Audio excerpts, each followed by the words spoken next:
watching today's training. Today we're going to be going over the changeover from our current CPAP, which is the Pulmodine O2 Rescue System, over to Mercury's Flowsafe 2 system. So we have representatives from Mercury today to cover some of the differences between the two systems, the benefits of why we're switching.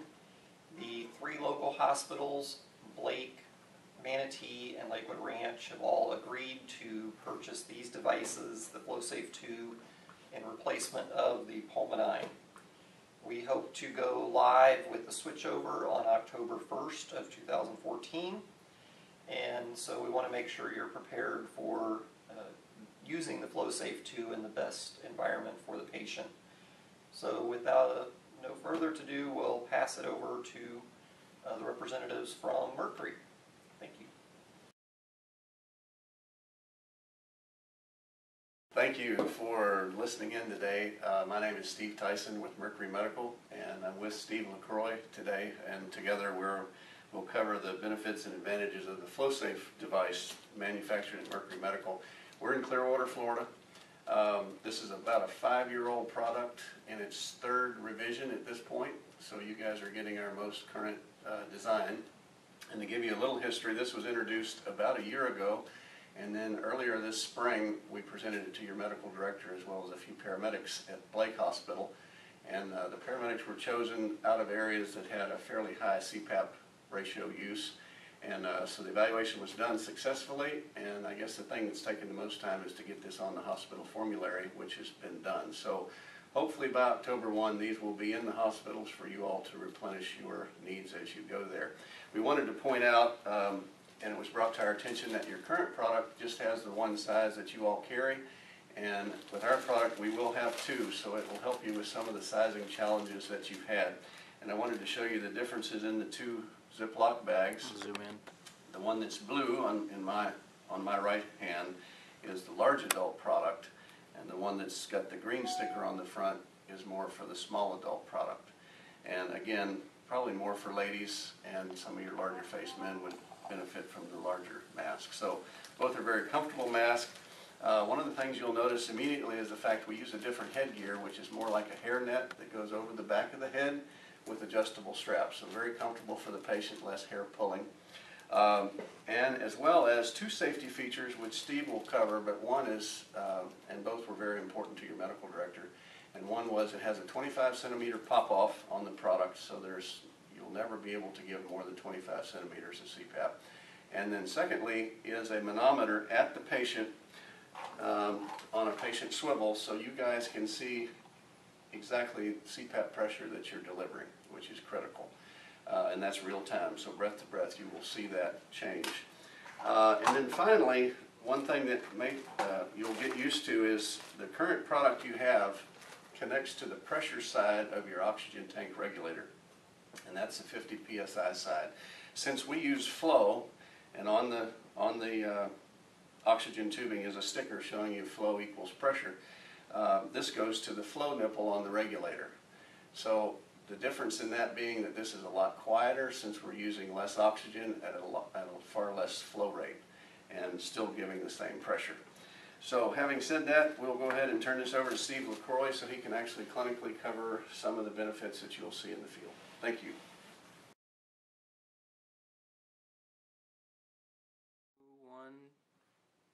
Okay, well, thanks for having me here today. As a clinician, some of the things that I think should be important to point out about Flowsafe, and the first thing that really jumped into my mind, if you look at the size of the package that you're carrying, easily fits into most kits and compartments compared to your previous device. So that was a big thing. And one of the things that really jumps out at a lot of people, if they've treated a lot of patients with CPAP, is the actual interface with the mask. If you don't have a good interface or a comfortable mask, patients are rarely ever compliant with it. And the value that you'll see with the mask that comes with the version that you have, you've got the double seal mask, so it doesn't have to be on skin tight. It just has to be airtight. So it easily snugs up with the Velcro strap, so it's a huge advantage. Now I know in your protocols you're going to be using this for pulmonary edema, CHF patients, COPD patients, so having access to a patient's face is always going to be premium. And the headgear that we have just basically snaps on. And it snaps onto both sides. You can easily unsnap it, raise the mask, and I'll demonstrate this in a few minutes how easy that is. But I've also found because it's very elastic, you could lift it up, you could give a nitro spray and put it back down. The other advantage, and you'll see during the demonstration, is the adjustment on the forehead. Most patients are going to complain with this area that hits the bridge of their nose. I've actually seen patients that have worn mask inappropriately actually get some necrosis starting to develop in the bridge of their nose, which obviously has to do with compliance. So these are very comfortable masks, very easy to use. It's got the standard connection here, so even the people at the hospital, if they wanted to use one of their in-house CPAP or a BiPAP machine, they could easily interface with it without having to change mask or any no resizing. So the mask is a huge component, and as you know, people that aren't comfortable will not be compliant. So this to me was key, number one thing. Now the CPAP device that you have here compared to your previous pulmodine unit, this is the CPAP valve. This is everything. You'll notice that there's no extra parts, there's no big bulky tubing. As Steve said, this is much quieter. You saw the pressure manometer here that you can have. You can actually now document the pressure that you're giving, which would be good for not only for the next caregiver, whether it's the doctor or the respiratory therapist, but also from legal situations. Things don't go well, you can document the pressure that you gave. This is our pressure pop-off valve that was mentioned, so you can't exceed and cause some major damage, some barrel trauma by using that. And this is actually open at the end. This is what they call an open CPAP device. Your previous device was not an open device. This is open to the environment. This cap here keeps you from blocking it either by a blanket or a hand that would give excessive pressure. So that was why it's on there, for a safety feature. Now, as Steve pointed out, this hooks up to the low pressure side or the nipple on your O2 bottle. And roughly right around 12 to 15 liters. Now that's going to vary by the tank because there are some variabilities in regulators. That's why the manometer will come into play. But you're only maybe giving about 15 liters, and you're going to get about 10 centimeters of PEEP, somewhere in that ballpark. But use your manometer as your guide. Where the previous device, you were hooked up to high pressure side at about 140 liters. These patients in distress need high flows. Well, how do we get 10 to 15 liters to meet the need of the patient?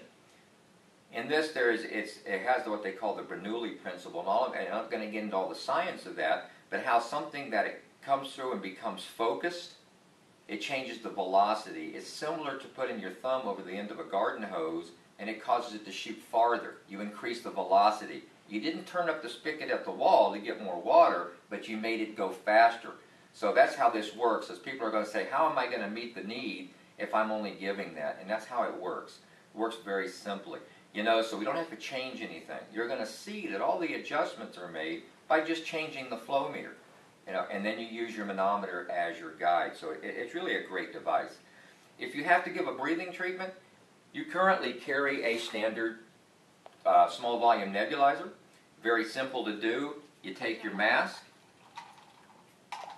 you put it in between. You obviously are going to need a second source of oxygen, whether in the back of your truck, second tank, however you all plan on handling that, but you can actually do it. So now you still got your CPAP working, and you've got your nebulizer, and you can give a breathing treatment. I understand that you also carry capnography. And most of y'all astute medics out there, you got your respiratory patients, your cardiac patient, anybody that you want to really monitor, you're going to put capnography. You can use the Capnoline style cannula that goes under the mask. It will work. It will work just fine. You're going to get a decent graph. You're going to get a good number, so you get capnography and capnometry. Now, I know you understand that you have the ET tube adapter. People sometimes will put it in between, as I did with the nebulizer. If you do that, just remember that your waveform will not be good diagnostically. You can get a decent number, so I recommend, if you have the choice, use the Capnoline version. You'll get a much better for diagnosis, as well as trending the number in the capnometer that you would need. So very, very simple, easy device to use. One of the things you'll also find is that it's going to be a lot quieter.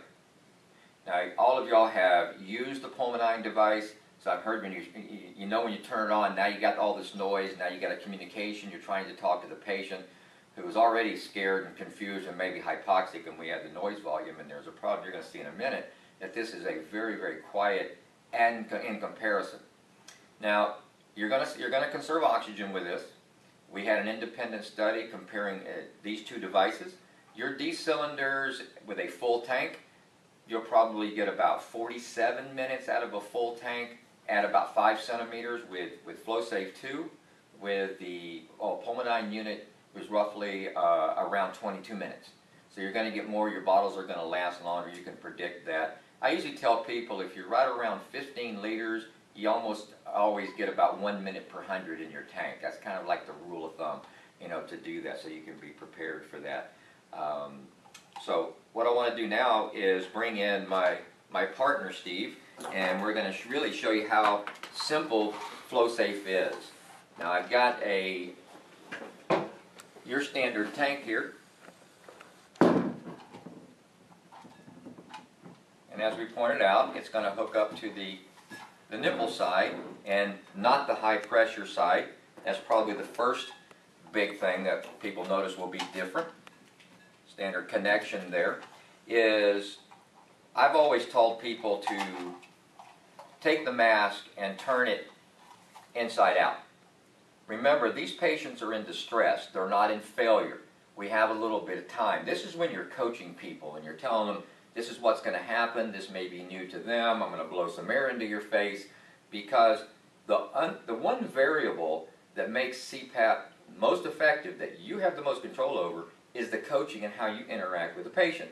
If you don't do that, you break away and start writing a report calling medical control, people get a little crazy with it, a little claustrophobic with it, so the coaching is huge.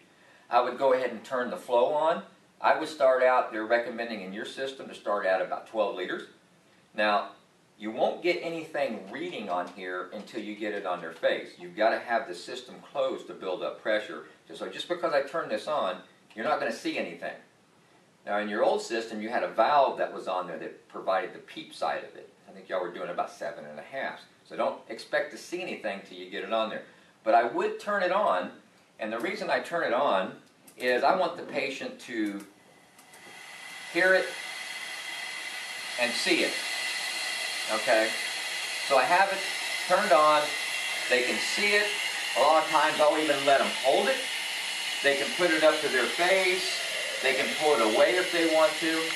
Now when I get it up to his face and he's feeling comfortable with it, then I can bring it over the top, adjust it off their ears.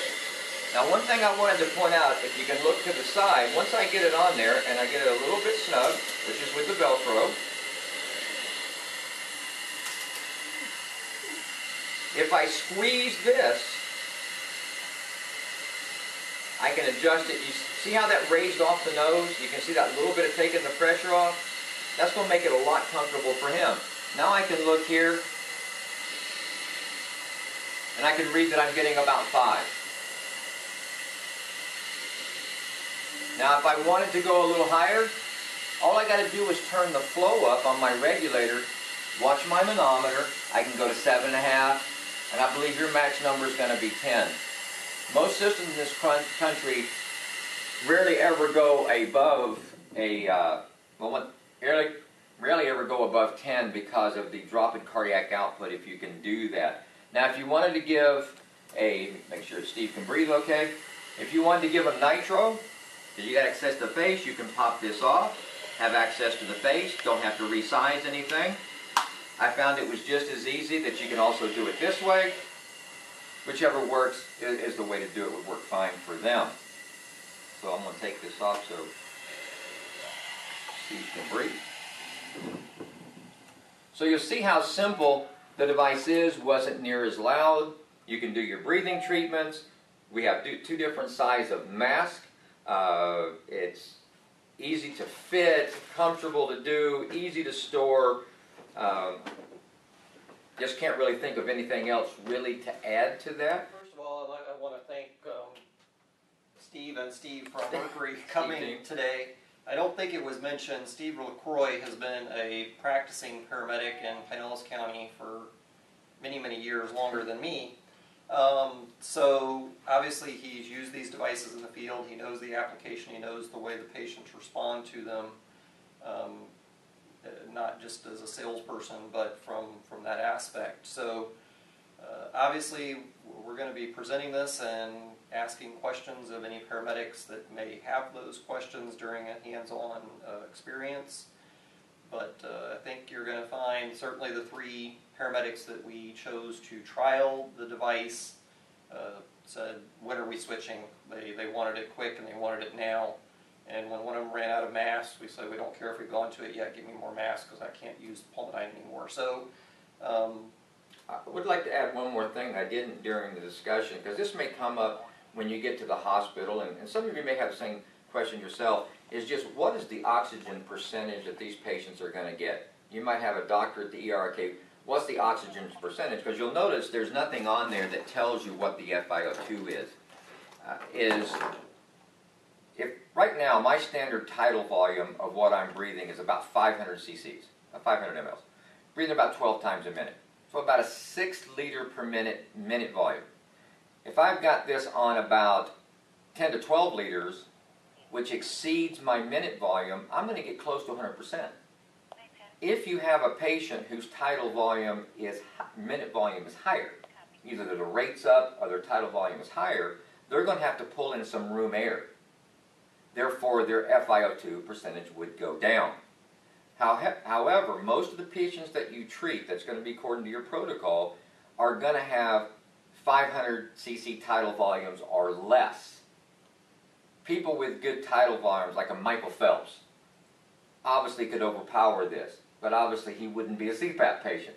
So because I've had people say, well, because it's an open system, you got lower FiO2, so how do I treat a hypoxic patient? Her pulse ox is in the 80s, and how do I treat that? And they're looking for some sort of a number. I want a blender on this. I want to be able to dial it in. You will be in the 75 to 100% FiO2 on this device on the patients that are appropriate for CPAP. Not for healthy people who may have higher tidal volumes, but the sick people, that's where it comes into play. And I know your protocol shows COPD being treated, and some of you may have been taught in school, it's in the paramedic books, that not to give high percentages of oxygen to COPD patients. That has been disproved. It's considered a myth now, so if you were taught that, and don't worry about giving it to them, because really there's only 3 types of patients we worry about high FiO2. Your post-strokes, post-cardiac arrest, and neonates, which don't get CPAP, so it's not a big deal. So don't be concerned about that. But I get that question a lot, really from all over the world, just what is the oxygen percentage in this? So I really thought that was important to point that out. So. One of the things that our trial paramedics really liked, or 2 things, was the much easier fitting hairnet versus the straps on the Pulmodine. Found it much easier to apply. The patients liked it much more comfortable. The other thing is he showed, but I just want to make clarification in the differences. When you got the Pulmodine circuit, if you wanted to have a T-valve to apply a nebulizer, you had to get the T-valve circuit that came with the Pulmodine. That will no longer be necessary. And in fact, one of the issues that we had during our trial was, again, only having used it once or twice, the medic didn't realize and tried to keep this device on and it wouldn't fit and you had to take it off. Well, once you take this off, it makes it exactly like the T-valve that comes in the package with your nebulizer. So you will no longer need to get a separate T-valve when you pick up your CPAP. You simply use the T-valve that's packaged with your nebulizer with the new Flowsafe 2s. So that's just something real important to note. With that, I think I would just offer or ask the question, Steve, if you don't mind. A lot of our medics still have questions, general questions about what is PEEP, and also differences between BiPAP and CPAP, as we often know when they get to the hospital, they're usually switching over to BiPAP. Are you able to give us a little bit of education on those 2 things?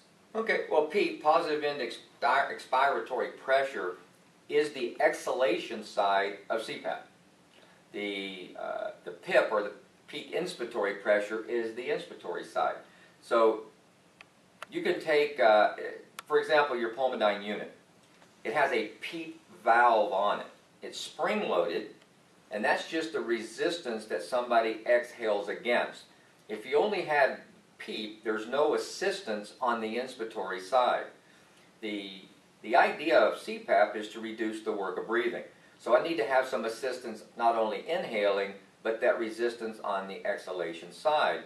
PEEP was designed to stent airways open, make alveoli bigger. If I take an alveoli and I think of a collapsed grape, and I don't have much surface area, I'm not going to have good gas exchange. But if I make that grape bigger under pressure, not only do I have a greater surface area, but I can actually get more gas exchange, because there's one part of the pressure in CPAP that people don't think about. They think about the pressure by the device, but there's also the pressure by the oxygen molecule. That's how the oxygen gets into the bloodstream, is that pressure gradient that the oxygen molecule creates.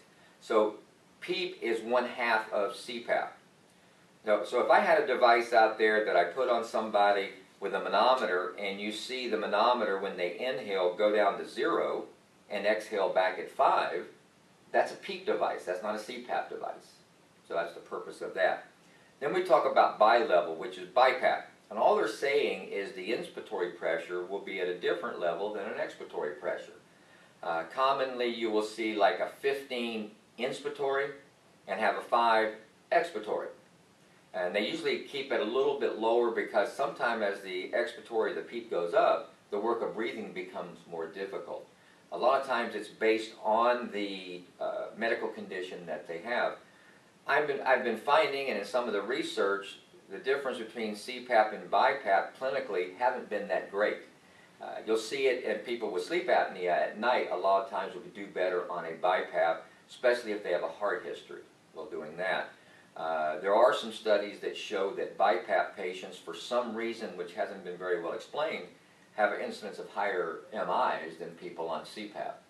So you'll hear doctors say, put him on BiPAP, put him on CPAP. It's been my experience, I'm also a respiratory therapist, is they'll say, just put him on some positive pressure.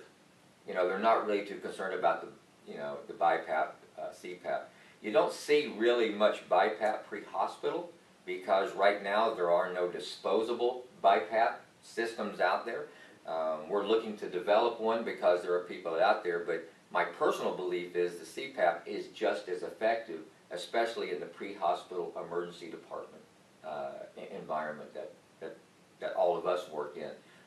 It's very effective. And what we're seeing is, and you may have already seen it, obviously, because you've been using CPAP, is your intubation rates really go down, hospital stays really go down, ICU days really go down, because you're looking now at ICU is about $8,000 to $10,000 a day.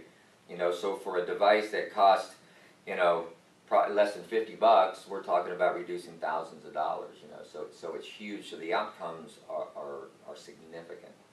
That type of thing. So. And just as you address that, and we again, because the manometer is new for those of us that have not used the Flowsafe prior to this, he mentioned the old Pulmodyne had this circuit right here, which said that it was 7.5 centimeters of water, whereas now you're not going to have this that's preset. It's going to be set by your liter flow, and we're going to go with the manometer on the Flowsafe 2 to reach what we want. And we're going to start off at about 8 on the manometer and give your patient 3 minutes, 5 minutes, depending on how they're doing. If they improve well enough with the 8, then leave it there. But if you're not seeing much improvement at all, or very little improvement, then you can start bumping it up to a max of 10, and that's at Dr. Nonell's medical direction. He doesn't want us to go above 10. So can you give any more definition as to what that is actually measuring, 7.5 or up to 10 centimeters of water? What is that measuring? Is that measuring heat? Is that measuring, etc.? On the Pulmodyne unit, the 7.5, this is only measuring this is adjusting a spring that's in here. that gives you the PEEP side of it, but they're also using that with their inspiratory side. So it's a little bit more complicated system when they do that. Now these obviously are very accurate, but if I want to change, I got to pop this valve off, go get another one, put it back on there. Once it's set up, the device works. It just uses a lot of oxygen, it's noisy, it's got a bunch of parts, and you know, paramedics, we don't like parts, you know, so that's part of the problem. You'll notice this also has an opening in it, and what that is an anti-asphyxia valve, which you'll notice this one, the Flowsafe doesn't, because it's an open system. You know, so that's a big deal there for them to do that, because if you lost flow, tank runs out and you don't notice it, this person suffocates if you don't have an anti-asphyxia valve, therefore the name. Flowsafe 2, you run out of oxygen, it's an open system, so they breathe fine. You know, so a good safety thing there, especially, you know, if you've got several patients, you're triaging, you're treating one, losing track of somebody, that tank runs out, you got a problem, especially if you got a pretty good tight fitting mask. They actually wouldn't be able to breathe if they didn't have that anti-asphyxia. The other thing is, if the hospital wants to use one of their devices, it will fit right into here. Easy transition, which is a great thing for everybody else. The point is to know the difference between a patient in respiratory distress and respiratory failure. And for me, the most obvious thing is how alert is a person. If you walk in and their level of consciousness is like ours standing here, no matter how hard they're working, they're in respiratory distress, great CPAP candidate. Try to avoid that intubation, that kind of stuff like that. That patient that's starting to fall asleep a little bit, their LOC is down a little bit, they're probably past the point of CPAP and need to be intubated and ventilated. You know, so, but the children thing is a big deal. If you've got a mask that will fit, you can get a good seal, and they're cooperative, you know, then do that. So, not that I'm trying to change your protocol or do anything. I imagine you could probably call med control and discuss the issues with them. But with that being said, you knowing your Mercury devices and masks, or either one of you might be able to answer this. The small adult mask will be the smallest that we're being provided by the hospitals, and the Right. smallest we'll have on our units. Do you know approximate what age typically that will fit down to? I don't know if we really have done that, but I would think that you could. Well, kids today, some of them are pretty fair size, but I would think you could go down into at least the low teens. Some of them, but there are different. Like some of the things I've been doing. I was down in Miami International and dealing with like Asians. You know, Asians are smaller. You know, we look at that different airways. Some of like a laryngeal mask airway, you have to use smaller sizes. So it's really hard to tell. You know, it's like taking the large one and I've got a bariatric patient. You know, could it be possible that someday we may need an extra large, you know, for those patients? So it's really going to take some judgment. But if you see a child that's pretty fair size, you know, what's the worst thing that can happen? I can't get a seal. Okay, well, I'm going to fall back on what I would be doing anyway. One other point is we do have a third size that's smaller. That's for a child. Yeah, it's a child size, a little bit smaller. But I think what you're going to find is that small adult seems to fit a good cross section of the population that you're going to find. And because of that double seal, I don't have to have an exact perfect fit in that Velcro. And it fits fairly well, you know, so I don't have to really crank anything down or if I happen to grab the wrong mask or the wrong setup, and you only have one with you, you may find that it will fit them anyway. And it might not be the perfect fit, but all I got to do is have a seal. Okay. All right, well, not being able to think of any other questions, again, as we do the hands-on training, we'll open it up to questions whenever we have the device there for you to touch and ask questions about and try it and see what you think. But I believe you'll be just as pleased as the 3 medics who trialed it for our system, and we'll look forward to having Flowsafe 2 in our system. Thank you very much.